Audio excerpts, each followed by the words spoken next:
നമസ്കാരം. ലോക്സഭാ തെരഞ്ഞെടുപ്പിൽ ബി.ജെ.പിയെ വിറപ്പിച്ചെങ്കിലും 2024 നടന്ന നിയമസഭാ തെരഞ്ഞെടുപ്പുകളിൽ കോൺഗ്രസ് അടക്കമുള്ള പ്രതിപക്ഷ പാർട്ടികൾ രുചിച്ചത് കനത്ത തിരിച്ചടിയാണ്. തെരഞ്ഞെടുപ്പ് നടന്ന ആകെയുള്ള 8 സംസ്ഥാനങ്ങളിൽ 5 ഇടത്തും ഭരണത്തിലേറാൻ ബി.ജെ.പിക്കും കൂട്ടാളികൾക്കും സാധിച്ചു. ഭരണം പിടിക്കുമെന്ന് എക്സിറ്റ് പോളുകളടക്കം പ്രവചിച്ച ഹരിയാനയിൽ ഉൾപ്പെടെ പ്രതിപക്ഷമായ കോൺഗ്രസ് നേരിട്ടത് കനത്ത തിരിച്ചടിയായിരുന്നു. 2024 നിയമസഭാ തെരഞ്ഞെടുപ്പ് ഫലങ്ങൾ ഒന്നും കൂടെ വിശദമായി നോക്കാം. ആദ്യം അരുണാചൽ പ്രദേശിൽ നോക്കാം. ബി.ജെ.പി കൂറ്റൻ വിജയമായിരുന്നു അരുണാചലിൽ നേടിയത്. ആകെയുള്ള 60 സീറ്റിൽ 46 സീറ്റിലായിരുന്നു ബി.ജെ.പി സഖ്യത്തിൻ്റെ വിജയം. സഖ്യകക്ഷിയായ എൻ.സി.പിക്ക് 5 സീറ്റാണ് ലഭിച്ചത്. 1 സീറ്റ് മാത്രമായിരുന്നു കോൺഗ്രസിന് നേടാൻ സാധിച്ചത്. സിക്കിമിലേക്ക് നോക്കിയാൽ 31 സീറ്റ് നേടി ക്രാന്തികാരി മോർച്ച തന്നെയാണ് ഇത്തവണയും അധികാരം പിടിച്ചത്.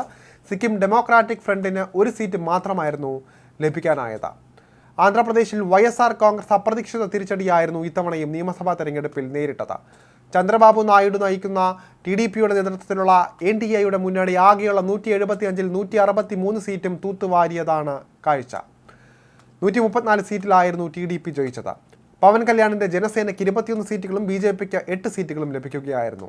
2019 151 സീറ്റുകൾ നേടി കൂറ്റൻ വിജയത്തിൽ അധികാരത്തിലെത്തിയ വൈഎസ്ആർ കോൺഗ്രസ് ഇക്കുറി വെറും 12 സീറ്റിൽ ഒതുങ്ങുകയും ചെയ്തു. ഒഡീഷയിൽ നവീൻ പട്നായിക്കിൻ്റെ നേതൃത്വത്തിലുള്ള ബി.ജെ.ഡി കനത്ത പരാജയമായിരുന്നു തെരഞ്ഞെടുപ്പിൽ രുചിച്ചത്. ആകെയുള്ള 147 സീറ്റുകളിൽ 78 സീറ്റും ബി.ജെ.പിയാണ് നേടിയത്. 51 സീറ്റുകളിലാണ് ബി.ജെ.ഡിക്ക് വിജയിക്കാൻ കഴിഞ്ഞത്. അതേസമയം കോൺഗ്രസ് 14 സീറ്റുകളിൽ വിജയിച്ചു. ഹരിയാനയിൽ 10 വർഷങ്ങൾക്ക് ശേഷം ഇക്കുറി ഭരണം പിടിക്കാമെന്ന ലക്ഷ്യവുമായി ഇറങ്ങിയ കോൺഗ്രസ് നാണംകെട്ട തോൽവിയാണ് രുചിച്ചത്. എക്സിറ്റ് പോളുകളെല്ലാം കോൺഗ്രസിന് കൂറ്റൻ വിജയം പ്രവചിച്ചിട്ടും കാര്യമായ ചലനങ്ങളൊന്നും മുൻ തന്നെ പാർട്ടിക്കുണ്ടാക്കാൻ സാധിച്ചില്ല. ആകെ 37 സീറ്റുകളാണ് കോൺഗ്രസിന് നേടാൻ കഴിഞ്ഞത്. അതേസമയം ബി.ജെ.പി 8 സീറ്റുകൾ അധികം നേടി 48 സീറ്റുമായി 3ാം തവണയും ഭരണം ഉറപ്പിക്കുകയായിരുന്നു. ആം ആദ്മിയുടെ സാന്നിധ്യവും കോൺഗ്രസിലെ തമ്മിലടിയുമാണ് സംസ്ഥാനത്ത് പാർട്ടിയുടെ ഭരണമോഹങ്ങൾ തകർത്തത്. ജമ്മു കാശ്മീരിൽ 10 വർഷത്തിനു ശേഷം നടന്ന തെരഞ്ഞെടുപ്പിൽ നാഷണൽ കോൺഫറൻസ് കോൺഗ്രസ് സഖ്യമാണ് അധികാരത്തിലേറിയത്. 42 സീറ്റുകളിലാണ് നാഷണൽ കോൺഫറൻസ് വിജയിച്ചത്. 29 സീറ്റുകളിൽ ബി.ജെ.പിയും 6 സീറ്റുകളിൽ കോൺഗ്രസും ജയിച്ചു. ഝാർഖണ്ഡിൽ എക്സിറ്റ് പോൾ ഫലങ്ങളെ കാറ്റിൽ പറത്തി ഝാർഖണ്ഡ് മുക്തി മോർച്ചയുടെ നേതൃത്വത്തിൽ വമ്പൻ വിജയമാണ് സംസ്ഥാനത്ത് ഇന്ത്യ സഖ്യം നേടിയത്. ആകെയുള്ള 81 സീറ്റുകളിൽ 34 സീറ്റാണ് ജെ.എം.എമ്മിന് ലഭിച്ചത്.